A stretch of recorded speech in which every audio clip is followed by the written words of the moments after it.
Good morning, everyone. My name is Norhidaya S. De Campong, and I am the reporter of this day. This is the continuation of the report of the Module 5, the development theories and other relevant theories. So, the last reporter discusses the psychosexual development and the personal development of a person.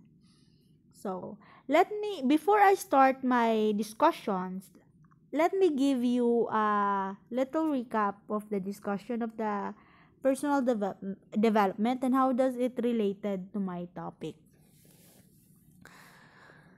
So, the personal structures has three. Id, ego, super ego. When we say id, it is the basic instinct of a person or a children. When we say ego naman, it is the reality. And lastly, the super ego, the morality. So, my topic will be about the common defense mechanism. But before that, let me give you a little introduction on how this related to personal development of a personality of a person. So the personal development, it has three personal structures, just like I mentioned kanina.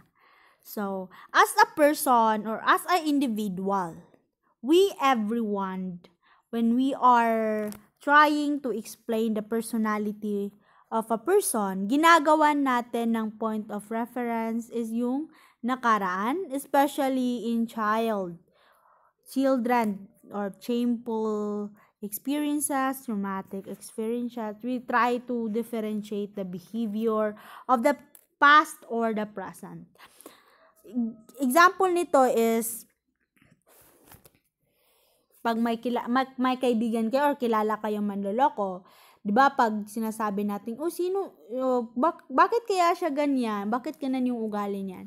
Baka yung dati naloko din siya kaya ganyan yung ginagalaw niya, or may na-encounter tayo na person is a very conscious of his manner. Maaaring basis pwede din yun na influence in his past experiences. So that's why our personality is always natin nipo-point out reference is yung nakaraan. In that kind of perspective, it roughly started what we call psychoanalysis. When we say psychoanalysis, it is our past experiences that influence our present behavior. Just like nga sa na-mention ko kanina, when we are trying to explain the personality of a person, mini-point reference talaga natin yung experiences. Just like for example, masyado akong makulit dati, and that's why also always ako napapagalitan ng parents ko.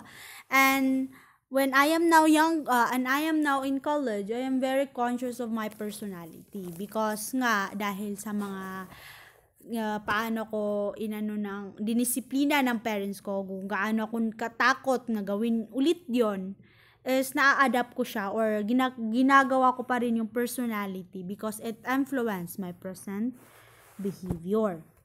So, that's why si Sigmund Freud created the personal development or psyche structure of personality, the id, superego, ego. So, in terms of these structures, pag po daw sumobra si id, nagkakaroon po tayo ng chaotic personality. Just like for example, 'di ba sa na-mention ko kanina, when we say id, it is our basic instinct or pleasures. Kung ano yung gusto natin, yun lang. So, pag sinobra natin yan, we are being impulsive. May mga personality ang isang tao are being impulsive. Pag naman po sumobra si superego, masyado natin kinukuha si superego, nagkakaroon po tayo ng super rigid personality. A very good example of this is ito yung mga taong gumagawa ng or ito yung mga personality nila na masyadong mababait.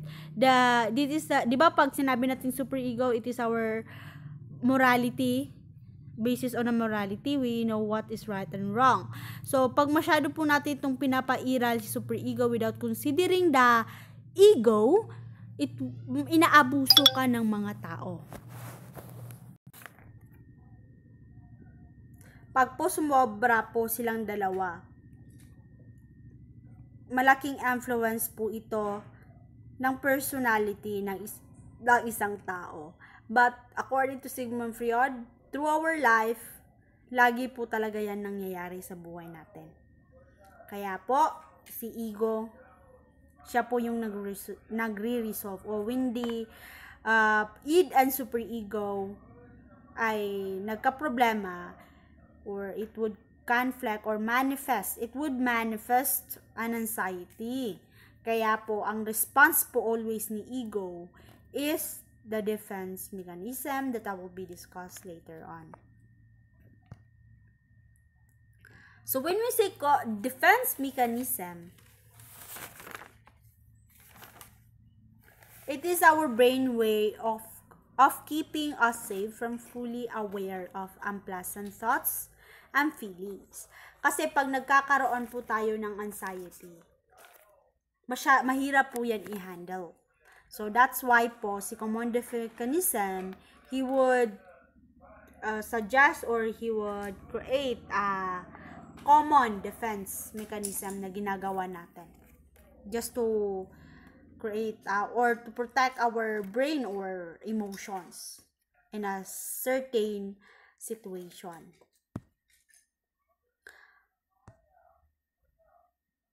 So, when we say anxiety, now it was presented in your screen. Anxiety, ito po yung, this is a very common and complex emotions that we felt.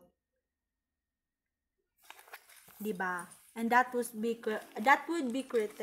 characterized by our nervousness, fear,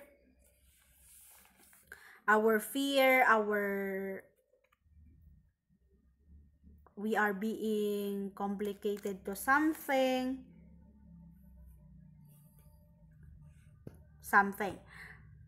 So, according kay Freudian theory, anxiety is seen as a constant threat that completely overwhelms the persons.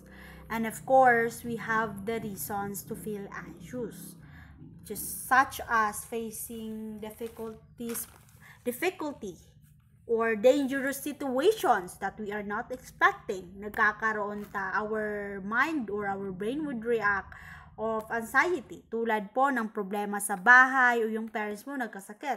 Or you have favorite things or dolls or anything na gusto mo din nawala or nasira. It would create. We felt anxious, di ba? So, according to Freudian belief also, we human beings, we are often always at risk of being impulsive. Masyado tayong padalos-dalos sa ginagawa nating desisyon sa isang bagay. And of course, we have the uncontrollable urges. Ito yung mga gusto natin na dapat natin masunod. And because of that, we are doing something that are prohibited. Just like, for example, sexual activities. Or we are behaving aggressive. Kaya, ibig sabihin po nito, there's always a chance na yung id po natin could overpower the ego. Pag ang yung id po ay masyado nating pinapairal, and that individual or ako would do things that I shouldn't do because pumapasok dito si anxiety. Itong anxiety na ito maaaring mahirap i-handle or i-control if these are not well managed. It would create a mental problem. Maaari itong umaffect sa ating health. Kaya po si ego, ginagamit niya si defense mechanism just like what I've mentioned kanina, to dull the anxiety. Ito po yung kauna-unahang ginamit ni Anna Freud in 1936. So, of course, the anxiety has types categorized by our personality structures. The id, superego, ego. Sa id po, types of anxiety niya is a neurotic anxiety. When we say neurotic, we are just being irrational. So, this is our unconscious or traumatic experiences sa mga authority figure. Dahil doon, fear of punishment. Natatakot tayo sa fear of punishment. Natatakot tayo sa authority figure. Just like for example, teacher, boss, employee, sa kataas-taasan. Ito yung mga halimbawa ng mga bata when they are elementary. Takot silang mapagalitan. That is what we call neurotic anxiety. Next is the superego, or shall we say moral anxiety. This is moral anxiety naman. Ito yung a very good example of this is pag may nakita tayong pulubi or mandilimos sa daan, tapos nanghingi siya, tapos hindi mo nabigyan, dahil doon nababother tayo. Parang nakokonsensya tayo. Bakit hindi natin yung binigyan? Ayan po yung tinatawag nating moral anxiety. Lastly, the realistic anxiety. Of course, it is related to reality. However, hindi po ito masyadong clear-cut because halo-halo yung anxiety. Just like I mentioned kanina, only our ego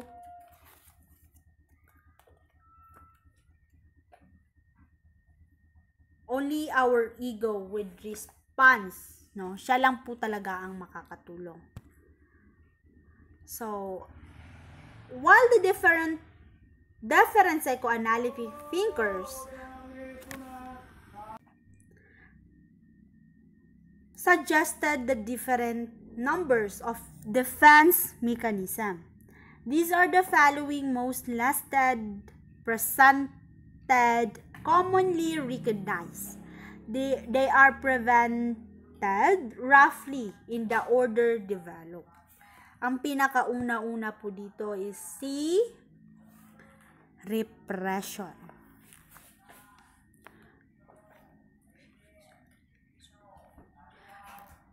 When we say repression, a very simple definition of repressions, it is forgetting painful memories. When we are a children kasi, may mga experience daw tayo, according kay Freud, na nakakalimutan natin or hindi pwede i-access ni conscious mind because maaari po itong makagawa ng problema. So, ito yung forgetting a traumatic event. So, this is mostly causes our childhood experiences. Next is denial. It is refusing to accept what is the reality. A very good example of this is when a children, namatay po yung pusa niya or aso, but when they are asked, Kuya, saan yung pusa mo? Sasabihin niya, lumakad gala-gala, di pa umuwi. But in the reality, they were already confronted that the pet po na inaalagaan nila ay namatay na. But they have to refuse what is the reality. Next is the rationalizations or intellectualizations. Actually, rationalization and intellectualization has the similarities. But according to my research, it has distinct din. May pagkakaiba-iba din tayo. But actually, may pagka-confuse naman. When we say rationalization, it is making excuses for behavior. For example, you have boyfriend or girlfriend, nakipag-break up ka. Ang sinasabi mo na, this is just for our own good. Or mag-study first lang muna tayo. But in the inner of you is, may iba ka na pala. And dito po you are making something, because we are creating our excuses just to have our response to our behavior. Kung ano yung behavior natin, response lang niya yun. Yan yung rationalization. You are just making memories for your behavior. But according to intellectualization, it is avoiding emotion by focuses on intellectual discussion. Diba? May pagka-same sila. When we say intellectualization naman, just like very good example of this is when you have friend, tapos ni-confront mo, because they are cheating.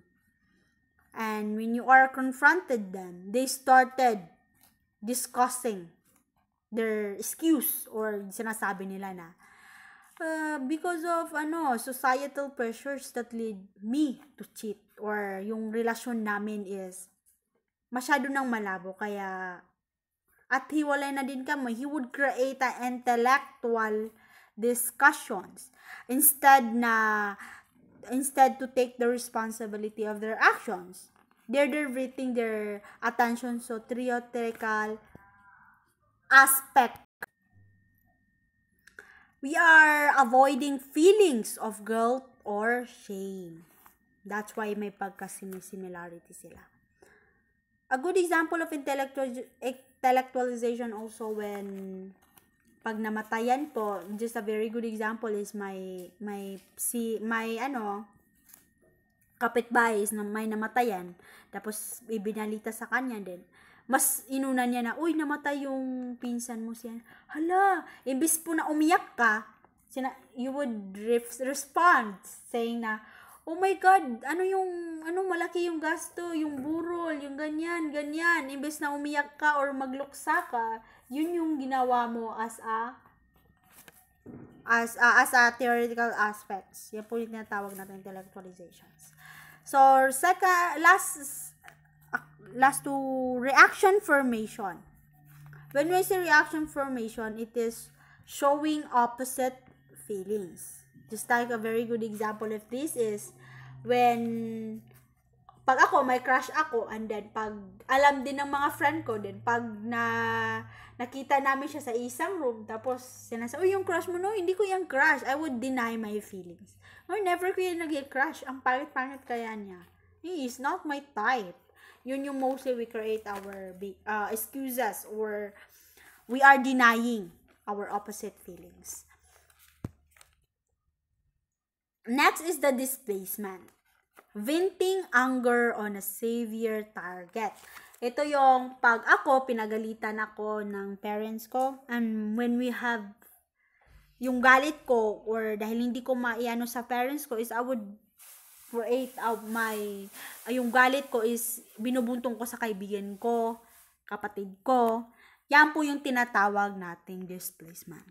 Next is the projections, accusing others of your own flaws. A very good example of this is, pag yung kapatid ko na sinorjihan, binubuli niya yung kapatid ko, bunso namin kapatid, and then pag nag-away sila, and then when my parents arrive, and when they are asking what's going on, and then Norjihan would accuse my sisters, ang pinabunso namin na, oh no, she's the one who started it.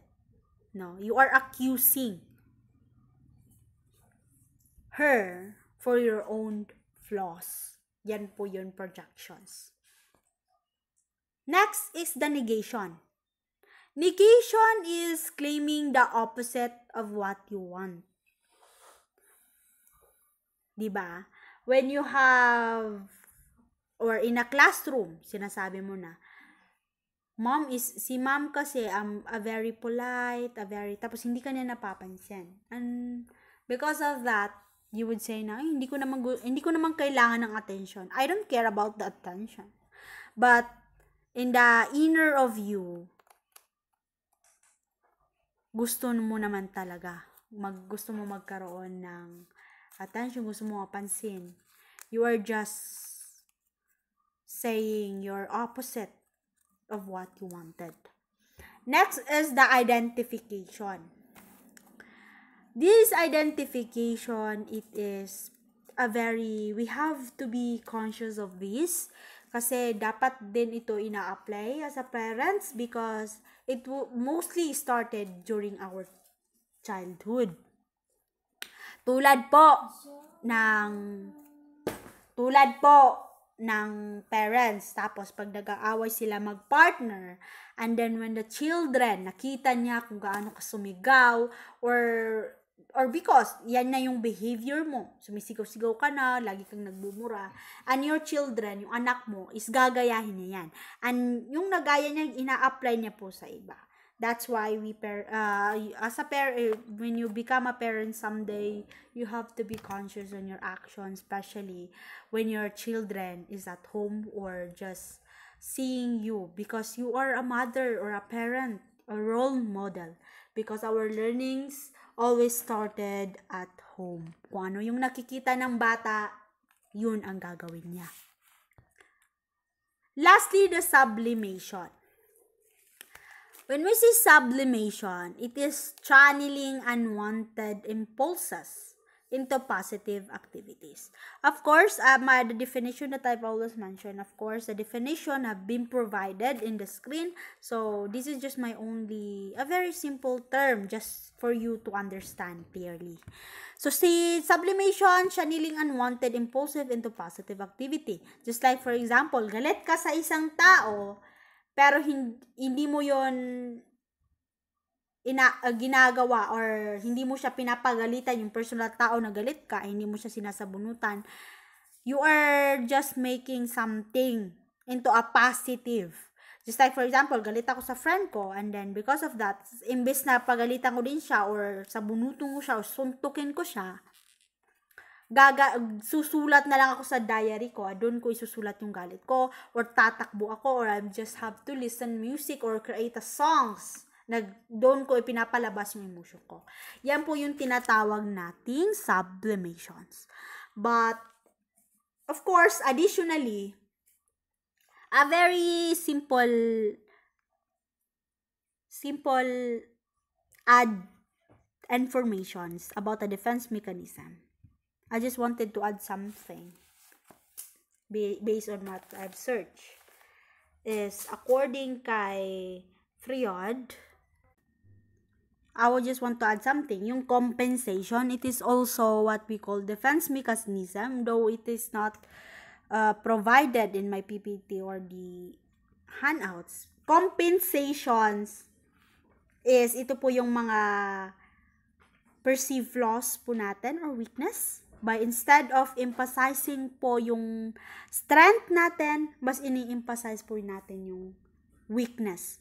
For example, gustong-gusto kong mag-draw. I am very good at drawing, painting, but weakness ko is yung writing essay. But I rarely doing mas ginagawa ko yung writing essay ko than drawing. Yun po yung mini compensation. And if you are familiar with the Philippine movie by Gerald Anderson and Pia Wurzbach, doon po yung tinatawag natin these associations. Ito po yung at the attachment of the reality and from oneself of finding of another representations. Diba? Pag stress tayo, or there are some other people that would create a mental problem or illness, nagkakasakit sila or nababaliw sila, they would admitted to mental hospital kasi hindi nila kinaya ng utak. May iba kasing tao, when they are disappointed what is the reality, they would create another world. Gumagawa po sila ng another world nila, or they would imagine things that they thought that they are real. Gumagawa po sila ng imagination nila na akala nila totoo,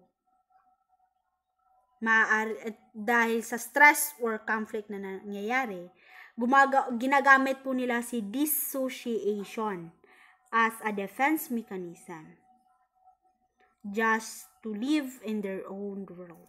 Because of this, just like what I mentioned kanina sa movie, na because of he was afraid of the rejection, na kumreate po siya ng another world niya. No, and he thought it was really the reality. And ang nangyari po is nabaliw siya. No? Yan po yung very conscious na nangyayari in our anxiety. That's why we have to be careful.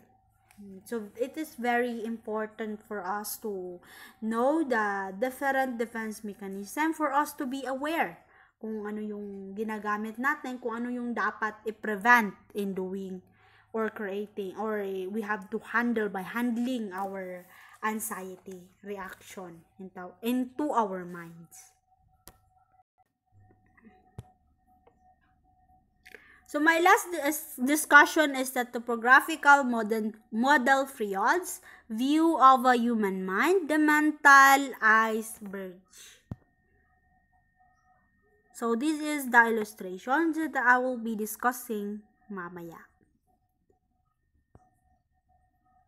According to Freud, he compared our conscious mind and unconscious and preconscious. Because of this, according to Freud, our primary sources daw is our unconscious. Why? Bakit ba primary process natin is si unconscious mind? Ano bang meron kay unconscious? Ano ba meron kay preconscious? So, according kay Freud, our conscious mind that was described as an iceberg, as you see in the screen, pag po ito yung conscious po natin, conscious level natin, our conscious level, ito po yung thoughts, perception, or feelings, memories, wishes, no? This is everything inside of our awareness, everything that we are aware of. Tandaan, conscious level, it is everything that we are aware of. Ito yung mga present na ginagawa natin. Pag may naaalala tayo, our conscious mind will directly remember to our mind kung ano yung bagay na iniisip natin. This is our moment. This is our giving moment. This is our aspect of a mental processing that we can think and talk about rationally, that also includes our memory. No? Ito yung kasali na dito yung memory natin, which is not always part of our consciousness but also retrieve easily, brought into awareness.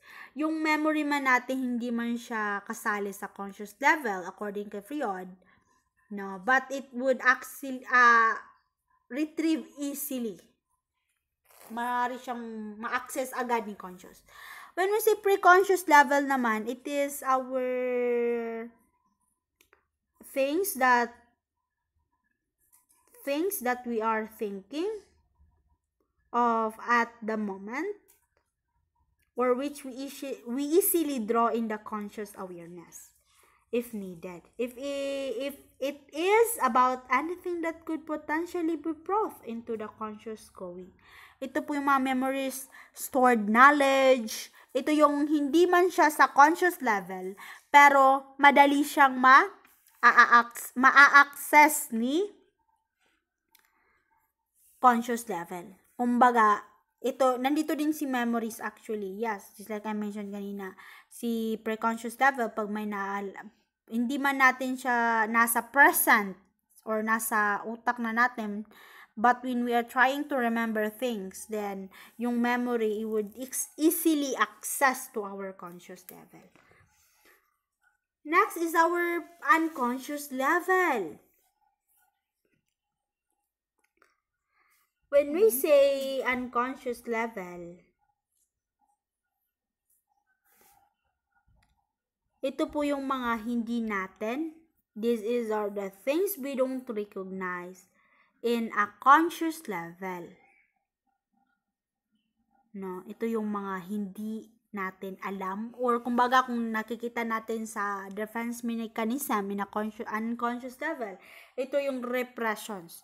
Nandito yung mga violent motives, immoral urges, fears, irrational wishes, selfish needs, unacceptable sexual desires, shameful experiences. Nandito po siya. Kasi ito po yung kinalimutan natin, kaya hindi po siya madaling ma-access ni pre-conscious at conscious level, but it influence our personality. Everything we are not aware of or have not experienced naman, yung mga bagay na hindi natin na-experience or na-experience or have not been part of our personality, nandun po siya ni non-conscious level. So, according to Freud, just like what I mentioned kanina, primary process is under unconscious. Bakit? Because when we are children, when we are young, yung mga bata pa tayo, of course, we are being irrational. We are being impulsive to the things. No? Nandito yung mga edad na mga 5, 6, kung ano yung gusto natin kung ano yung mga gusto natin, dapat masunod. We are being irrational. Or we are being impulsive to the things. We don't know what are the right and wrong. Nandito, kumbaga kung i-mention mo siya, nandito po sa unconscious level, nandito po si Ed. Diba? It is our basic instinct. And according our secondary process is our being rational or logical in a level of a conscious or awareness, level of our awareness. Nandito po si conscious and preconscious. Bakit? Because pag yung bata natin, we are being impulsive. Nandito po we are being impulsive. We are conscious because of this. Nandito na kasi si morality, nalalaman na natin because there is a development of our psychosexual development. Nandito po kasi siya sa personality natin. Or, di ba, every ages may mga personality tayo? So, pag nandito na si secondary process, nandito na po si preconscious at si conscious because we are now aware of our actions, doings. We are not being impulsive na, minsan-minsan na lang because nababalance na natin yung psyche structure natin or the personal structure ng isang tao.